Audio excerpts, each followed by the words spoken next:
अब देखो, द विचर सीजन 3 का वॉल्यूम 1 प्रीमियर हो चुका है और वो अपने वॉल्यूम 2 के कुछ मेजर इवेंट्स को सेटअप करके खत्म हो जाता है, जहाँ पे हमें जानने को मिला कि एक बहुत बड़ा खतरा अब सीरी के निकट है और वो उसके काफी पास भी आ चुका है, उम्मीद से काफी पास।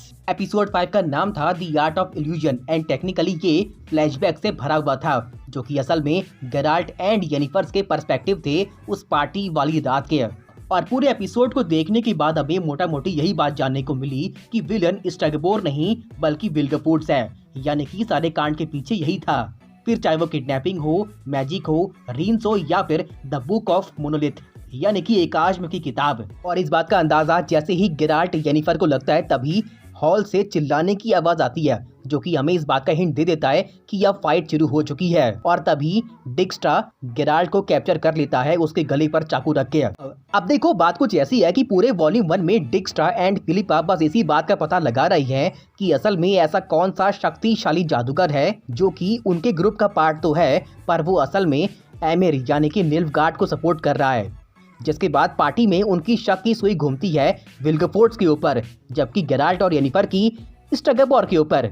पर जब तक इन्हें सच्चाई का पता लगता है तब तक काफी देर हो जाती है, क्योंकि ये सभी अपनी चालें चल चुकी हैं और डिक्स्ट्रा फिलिपा उनको गिरफ्तार कर रही हैं जो कि निल्फगार्ड को सपोर्ट करती हैं। और क्योंकि पूरे शो के अंदर गेराल्ट ऑफ रिविया ने बस यही बोला है कि वो निष्पक्ष है, ना वो उत्तर की ओर से फाइट करेगा और ना ही निल्फगार्ड की ओर से। यानी कि आसान भाषा में कहानी के इस मोड़ पर गेराल्ट के निष्पक्ष होने की परीक्षा ली जाएगी, जिसके बाद सवाल निकल के आता है कि आगे क्या होगा। खैर, अब इसके आगे जो कुछ भी होगा आपके लिए स्पॉइलर हो सकता है, तो इसीलिए मैं आपको यहीं पे इन्फॉर्म कर दे रहा हूँ। तो बुक के हिसाब से इसके बाद डिक्स्ट्रा का एक जादूगर गेराल्ट ऑफ रिविया को अपना मैजिक स्पेल यूज करके अंधा कर देता है, ताकि उनके लिए गेराल्ट को एज अ कैदी रखने में आसानी हो। और उसके कुछ टाइम बाद गेराल्ट को पता लगता है कि डिक्स्ट्रा ने पहले से प्लान कर रखा था सीरी को किडनैप करके राजा विज़मीर तक पहुंचाने का। जिसके बाद वो जैसे तैसे बच बचा कर वहां से निकल पड़ता है सीरी को ढूंढने के लिए।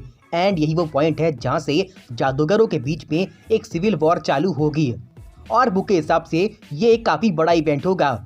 हाईली चांस है कि इसे शो के अंदर भी कुछ ऐसे ही दिखाया जाएगा। जिसके बाद हमें इस बात का आइडिया लग जाता है कि विल्गेफोर्ट्स ही पूरे सीजन 3 का मेन विलन है। वो यही है जिसने कि सीरी को पकड़ने के लिए रीन्स को भेजा है एंड उसका टूटा हुआ हाथ भी ठीक किया है। हमेशा से ही विल्गेफोर्ट्स काफी ज्यादा पावरफुल बनना चाहता था।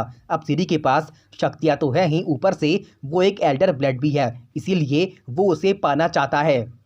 और मे भी इसीलिए उसने एल्वन लड़कियों के ऊपर अपना एक्सपेरिमेंट किया, ताकि वो लड़कियां अपने आप को सीरी समझे और वो ऐसा करके एमिर को चकमा दे सके। क्योंकि अगर देखा जाए तो विल्गेफोर्ट्स शक्तियों के मामले में एमिर से भी ज्यादा महत्वाकांक्षी है। भाई, अगर बात करें एकाश्म की किताब के बारे में तो इसे चोरी करने के पीछे मेन रीजन है एकाश्म का मतलब, जो कि है गेटवे, जिससे कि एक डायमेंशन से दूसरे डायमेंशन में जाया जा सकता है।